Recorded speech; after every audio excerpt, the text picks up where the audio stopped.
MotorWeek is made possible by Rock Auto, Tire Rack, and Die Hard. When the car-based Toyota RAV4 debuted for 1996, it changed the way SUVs would be looked at forever. The unitized Honda CR-V quickly followed, and today the market is flooded with compact crossover utilities from just about every brand. Well, we recently pitted 7 mainstream compact utes against each other, and here's how these 5-seaters matched up.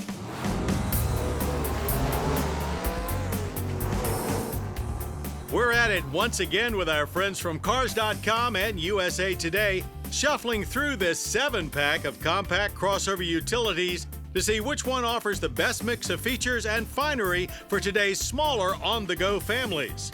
$28,000 with destination was our price cap, and all contestants are within $850 of that limit, so no lowballers this time around. All are 2015 models and 4-cylinder automatics, but only 2 are equipped with all-wheel drive. Leading off our lineup is the Chevrolet Equinox, followed by corporate cousin GMC Terrain, and one of the original compact crossovers, the Honda CR-V. Batting cleanup is the Mazda CX-5. Next up, the recently redesigned Nissan Rogue, our least expensive entry. Coming with standard all-wheel drive is the Subaru Forester. And finally, the one that started this trend, the Toyota RAV4.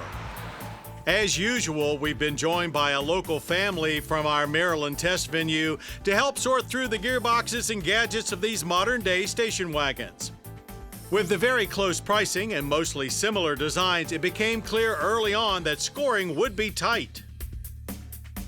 And there were certainly some surprises, as in the bottom 3 slots are the Mazda CX-5, Toyota RAV4, and Subaru Forester. All fine choices and major sellers in the segment, but they fell behind here for reasons such as rough ride quality, subpar interior materials, or excessive road and engine noise. A full scoring rundown is available on the Cars.com website, but for now, we'll dive a little deeper into our top 4 finishers. Starting with 4th place and the Nissan Rogue. At first glance, its flashy exterior and pleasant interior produced raves and value. It not only had the most tech for the dollar, but total dollars at $27,150 were the group's lowest. Plus, combined fuel economy of 28 was the highest. But it lost all that ground in driving. Testers complained about excessive noise, especially from the CVT powertrain, which was slow to move out for passing. Handling was uninspired too. Nissan manages to pack a lot of extras into the Rogue at the same price point as all of the other cars in our shootout. My personal favorite is the around view camera that gives me a full 360-degree view around the car. The Nissan Rogue has a handsome interior, probably the best materials in the entire class, and the seats are reasonably comfortable too. Now the CVT, which Nissan used to really specialize in, is kind of its Achilles heel. It just drones around a lot, isn't a lot of fun to drive.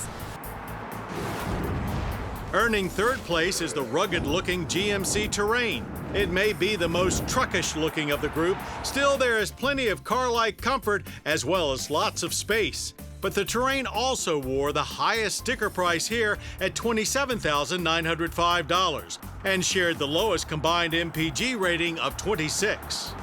The Terrain, like the Chevy Equinox, has a very large back seat with a nice seating position that's high enough off the ground. It's probably the only vehicle, along with the Chevy, that adults will actually be really comfortable in the back seat. The GMs really excel at that. I love the sliding back seat in the GMC Terrain. It creates a ton of legroom for backseat passengers. And logically then, our 2nd place finisher is the Chevrolet Equinox for mostly the same reasons. But it barely eclipsed its platform mate thanks to some preferred features and pricing that came in $100 less at $27,805. With the same 2.4-liter i4, it shares the Terrain's 26 combined MPG rating.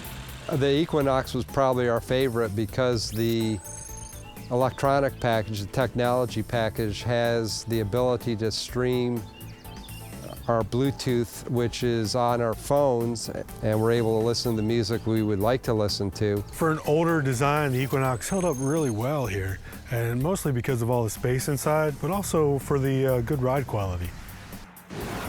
So that leaves the Honda CR-V, fresh off a refresh for 2015, as our winner. And it's a repeat win, having taken the prize in our last compact utility comparison 3 years ago. It did so with the typical Honda formula of doing just about everything well enough without necessarily dominating in any one category, though space and comfort were obvious highlights, not to mention a very low load floor for easy cargo access and features like Honda's Lane Watch blind spot camera. The CR-V provides a good blend of interior room and a surprisingly rewarding driving experience. Particularly the steering, the engine, and the transmission were very responsive. Honda has a real nice feel to it. They've really worked hard to get it to go down the road nice. It has a good suspension, good steering. It doesn't feel sloppy or imprecise. And it had all-wheel drive for the price. If nothing else, this comparison proves that there are plenty of great crossover options for a growing family. And even with the even smaller subcompact offerings getting most of the headlines lately, manufacturers are still throwing lots of effort into bringing the most bang for the buck as possible to the higher volume compacts. But here in this competition, it looks like they are all still following Honda's lead.